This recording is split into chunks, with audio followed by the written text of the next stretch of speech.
welcome to another edition of Tuscaloosa Talks. I am with two of Tuscaloosa's most prominent small business owners. Everyone knows them. Certainly everyone has had a positive experience with them. I'm with DJ and Erica Grant. Thank you for joining me today on Tuscaloosa Talks. We're here in the Charm District, aren't we, Erica? Yes. Tell people about the Charm District. Oh, well, first off, thanks for having us, and thanks for thinking of us to be on this show. The Charm District is named because I have two, three businesses here, and so it was very important to just give it a whole name when people try to find it and come here. I have Charm and Kreations Salon here that's been open for 16 years. We moved here 4 years ago, and the Thrifty Charm Boutique has been here 6 years. And on the end, I sell Greek paraphernalia, but I'm in the air about what I want to do with it right now. So now, DJ, Yes, kind of sir. like Erica, you're a small business owner as well. Catch a Taste is called Tuscaloosa by Fire. Tell us a little bit about Catch a Taste. Catch a Taste. Catch a Taste was officially open April the 3rd, 2018. Started with a downfall, pushed me to my dream. So started out on the back of the Charm District with donations, get my product out. Did that for about 6 months. Then I was able to build a food truck. Once I built a food truck, it kind of caught fire. So as of April the 3rd, 2018, I've been open 4 years in the food truck. And October the 1st, I decided to take a real leap of faith and open up a brick and mortar. So I've been open since October the 1st, 2021 in Alberta, 2816 University Boulevard. And I plan to grow, keep expanding as long as I can continue to get my local support. Well, let's talk about taking a risk, because both of you are such entrepreneurs. I don't know, I was kidding you earlier, I don't know when you guys ever sleep. Because you're involved in so many different things, community as well as your own businesses. You went out and took a risk. Let's start first with the Charm District.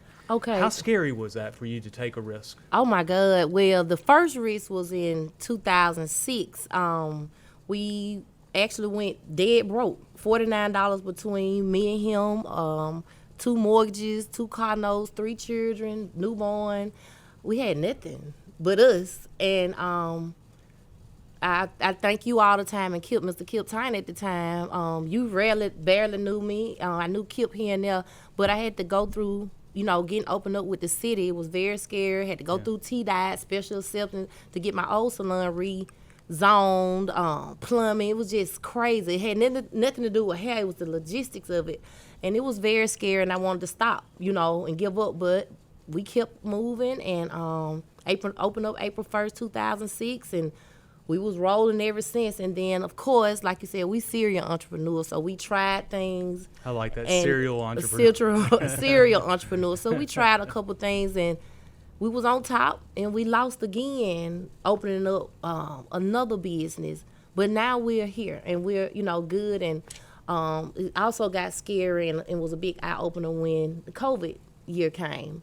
And so we have had a lot of ups and downs, but we work, and because of the community in Tuscaloosa, and we have been thus far successful. Well, and I'm going to ask DJ the same question. I'll ask you first. What would you say to anybody out there that's listening, that's thinking about starting a business, but they do have that fear, and rightly so? What would you tell them? I would tell them to definitely get a notebook and pencil and write down all ideas, all questions. Ask them first. Don't just jump out there. Don't let social media fool you. Do your research. It's very important that you do your research, learn about your taxes, learn about your taxes, and your taxes, and your taxes. Learn about your business license. Learn about all the logistics to run a successful business. Not just open up and sell something. Open up and sell something and be able to, go purchase something later, not to scheme, as a business owner. It's very important. Take who, don't have to have the biggest clientele opening up.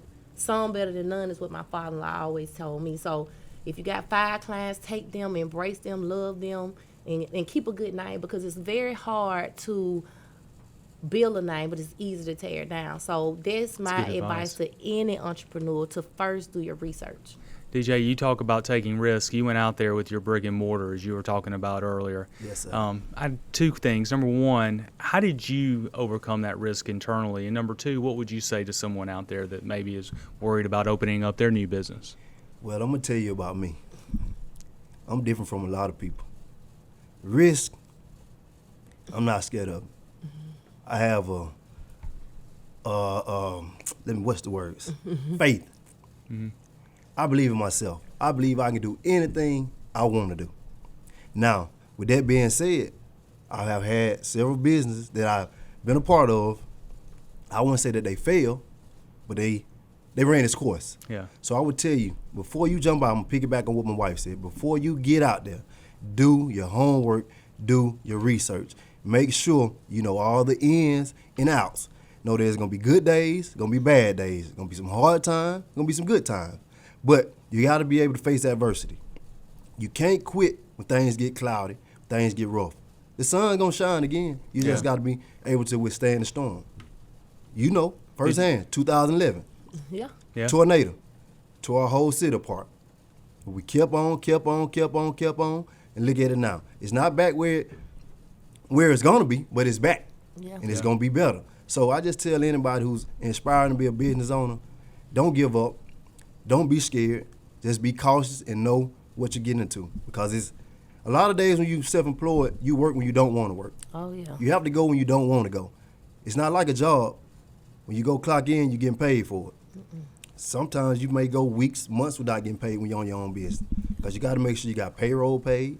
If you got food business, you got to make sure that your food paid. You got to make sure that your insurance paid. You got to make sure that your sales tax, county tax, city tax, state tax, and federal tax. And if you're selling alcohol, your alcohol tax. Yeah. So it's a lot to being just a business owner. Every dime you make don't go in your pocket. Right. So you just said a lot. There is a lot that goes in to operating a business. A lot. One of the problems we have in Tuscaloosa, and I think you see this across the nation, is we don't have enough minority business owners, and especially in small business. What do you think the city could do better to help us encourage and grow a more diverse and more minority-owned businesses within Tuscaloosa? Now, my personal opinion on that, most minority don't start out with a lot of capital. They don't have their own capital. So I think the city should, I'm going to just give a suggestion. Yeah. I think if the city had a plan to where, like, you have a legit business plan, I mean legit, from A to Z, written out, and if you have a vision and you have a business in mind, and, okay, say, for instance, it costs $10,000 to get started. Okay, the city say, well, listen, if you come up with $5,000, we'll match you $5,000. You pay us back monthly on the back end once you get up and going. I think a little capital is the main reason a lot of minorities not in business, because we don't have capital, and a lot of times a new business, the bank's not going to fund it because it's a risk. And you can't be mad at the bank for not taking the risk with their money because, hey, it's a risk. They got to get the return. So they got to get the return. Right. So, I mean, I think that'll be a great incentive, to help minority get started, in my opinion. Well, no, and I think you're spot on. And Erica, you're going to be in a position this year. Our upcoming chairperson of the chamber is going to be Michelle Coley, and I know one of her focuses is on growing minority-owned businesses here in Tuscaloosa. Yes. Talk about how you want to help Michelle in that role. Yeah, I just want to bring the innovative ideas to the diverse council at the chamber and bring a lot of minority businesses that want to start and that's already started to the chamber to get to learn the different connections, to get the different knowledge, of some of the big bank presidents. They have knowledge to share inside on how you can get some capital. That's very important. Networking, besides just networking in the same circles, is very important. Because you never know what Stephanie might need if you don't know her family or know what she likes, or she don't see or get to see you in different arenas, because everybody's not friends on Facebook. Everybody don't go to the same church. And so the mixing and mingle that I get at the chamber is very important, because people learn about the Charm District and they come here. And so I want a lot of minority business to get more involved, because the chamber is a great thing. It's just we got to open it up a little bit more for the minority business. Also, what he was saying about the minority businesses having that capital with my boutique business, I started it at my old salon out of my trunk first. And, let me say 1 or 2 pieces. But then I realized I need to get it all the way legit, and figure it out. And I went to the city and they told me what I needed to do. Okay, so then I had it inside my business, and then I got to write a grant. I got a small business grant, and it kept me in compliance. That's how I end up with my boutique so well, because I got the I wrote the business plan out, prepared, did research, had to write down projected numbers, tell them about where I was buying my product from. It was a lot of homework. It was a lot to do. Mm-hmm. But it has kept me open 6 years because the city challenged me to write this business plan and kept me in compliance, when they had the revitalization loan. And so I stayed in compliance for a year to make sure I was able to do what they told me to do and use that money properly. So I feel like when people are challenged and they do have that capital, it do help them. Yeah. It definitely helped me in my business life, having to stay on the demi with compliance. I need a receipt for this. I need a receipt for this. Is the capital worth all the strings that come with it? Because that's the bad part about the government money. Right. There's, as you just detailed, there's a lot of strings. It was a lot of strings attached. But if you want something bad enough, that's just it. It's work. So it came around here and it did help me. So we have had different ways that we have been helped. And we may always need some help some type of way, but for the most part, we work. And when we went broke in 2006, I came to work that day. It was raining cats and dogs, March 31st. Something went wrong with the plumbing at that shop. The city was going to close at 5. It was 4:14, 4:15. I called the man and said, please get back out here and check the plumbing now so I can get my license. I got my license at maybe 4:41, March 31st, because I was scheduled to open up April 1st. We didn't even have food. My friend went and bought us groceries at my house, stuff to clean the shop up with. The end of the day, I had over $1,000 or so because I worked and got it. So having help is important, and having a vision is important. So I knew, let me schedule these clients. Let me make sure I got enough product to get started. I had the other beauticians around town. Let me make sure Erica got some perm. Let me make sure she got this, curlers, rollers, and bobby pins, little stuff. Yeah. The hair store, Sam, rest his soul. Erica, I'm going to send you $300 worth of product and get you started.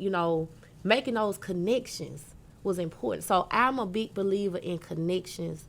And the reason I love to help people because I was always helped. I worked with Deion Tron for 7 years. He's like a Kip and a Walt to me, and respectfully, you're the male, but I say Walt because you're my friend when it comes to looking out for me in 2006. Because you could have been like, she don't need no business. I mean, we don't need no salon right here. This old house, but you looked out. Deion didn't charge me booth rent for 2 years at all. I just shampooed for him. Back then it was a style shop. Before I opened up, and then he started charging me, booth rent. Then he went up and he was teaching me responsibility, which has helped me in my salon. So I will always help, even if I done been burnt. Me and my husband both in business have been, knocked down, but we don't stop our blessings there. We've all been helped, and that the good Lord's always good enough to put somebody in our pathway to help us. Right. You guys are amazing. I mean, I hope people really tune in and listen to the heart of the story, because what I hear from you guys is resiliency, and no matter how low, you're just committed to, we're going to make it work, and believing in that. So we've talked about some tough times and working through those tough times, but you got to have fun in what you do. Oh yeah. All right, yes. DJ. Two questions. One, what is your favorite thing to make, to cook, to make, and maybe to eat, maybe to add on to it? And number two, what do you love most about owning your own restaurant? All right. What I love the most, I love wings. I love to cook chicken. I eat chicken 7 days a week. I love it. I mean, now what kind? Fried, baked? Fried. Fried. Oh, man, Fried. now you talking. Mild lemon pepper is my favorite wing. It's my favorite. I love it. But what I love most about owning my own business, I enjoy every minute of it. Now, people may think the restaurant, my heart is actually my food truck. I love Really? that food truck. It's how can I say it? It's fast paced. It's like a adrenaline rush. Everything is hurry up, hurry up, hurry up, hurry up. Versus the restaurant, you come in the restaurant, you can sit down. They take their time. They can eat. They're not in a hurry for their food. But in the food truck, it's a high pace. Everybody's coming out on lunch break. 30 minutes. The food got to be ready. They got to be eating. They got to be back on break, back at work. So I enjoy what I do every day. I work 7 days a week. Like today is Monday, it's my off day. But I still had to get up about 6 this morning, let Cisco in, get my payroll done. It's a lot come to owning my own business, but I don't complain, not one day. I enjoy every minute getting up, getting the food truck ready to go so my son can take it out. And I get ready, get my restaurant open. Food truck goes out at 10. It opens up at 10, goes out at 9. Restaurant opens up at 11. So when I get off the school bus, I'm there 8:30, making sure the food truck's ready, making sure the restaurant's ready. And that's what I do. And a lot of days I leave the house at 6. On the average day, 10 o'clock is the earliest that I see my house. Wow. So, but I love it. I enjoy it. I wouldn't trade it for the world. Well, So when you do what you love doing, it's not considered work. It's just something to do. Well, Eric and I were talking before you got here about hopefully you get some off time because you know no one can sustain that pace. Yeah, you can't. I love that energy. Erica, what do you love most about what you do every day? Oh my God. I've been doing hair since I've been a little girl. So I love enhancing beauty. This and the beauty shop arena. I love helping others be more successful in the beauty shop. Like I have adrenaline seeing Kendall do hair and learn and get clients. And I love making the money. Oh my God. I love the honesty. Right. It's great money in the beauty industry. It has this building I purchased only on doing hair. I went to the bank. Like, that's a big deal for me, you know, to show my taxes and have it together to do that. So I don't never brag on myself at all, but that was a very proud moment for me. You should brag. Right. To go to the bank, you know, after so many years to be able to purchase stuff on my own and work for it and, you know, build a clientele and have some of the best clients ever and have them want me to be here. I love to dress, so the boutique is very big to me. It's a lot of work. It's a lot more work than the salon. Yeah. And I think I'm a stylish person. See, that surprises me. I would think the salon would be more work. No, the boutique ordering stuff, getting it priced, advertising it is a lot of work. Yeah. You know, but it's worth it. But the salon is my baby. This is my first job. This is my main priority, and I keep saying I'm gonna retire in 11 years. I don't know, but that's what I do. I don't think you know. I don't think either one of you know how to retire. Well, I want to own these businesses, and retire. we have a little side business, Everyday Charm Cleaning, but we opened it up for a guy that was homeless that used to clean up for us, me and another boutique owner, but the guy kind of didn't do whatever. So probably like 2-3 weeks ago, I had someone to go over and clean up our apartment, and they didn't do it like we needed it done. So when I got through doing probably 9 heads that day, he had got off from like 14 hours a day. We went to clean the apartment because our name is all we got, you know. And so Y'all are amazing. right, and so then, you know, we take vacations and breaks, and we've been married 17 years. So we love each other and take little dates, but we got to work. We have 5 children, a grandbaby that we help take care of. So it's a lot.